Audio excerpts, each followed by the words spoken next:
ছোট্ট গ্রামে বাস করত এক দুঃখী মেয়ে, নাম তার আলোকমালা।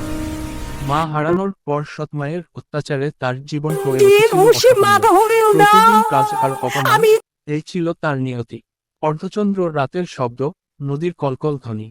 ন্যারেটর: সেই রাতেও কষ্টের ভার নিয়ে আলোকমালা বসেছিল নদীর ধারে। চোখের জল গড়িয়ে পড়ছিল নদীর জলে। আলোকমালা কাপা গলায়: হে ভগবান, আমার দুঃখের কি কখনো শেষ হবে না? হঠাৎ পেছনে পায়ের শব্দ। আলোকমালা চমকে: এই গভীর রাতে আপনি কে? নদীর ধারে একা দাঁড়িয়ে আছেন কেন? আপনি কি রাজকুমার? রাজকুমার মৃদু হাসি: হ্যাঁ, আমি অচিনপুরের রাজকুমার কৃষ্ণচন্দ্র। পথ হারিয়ে এখানে এসেছি।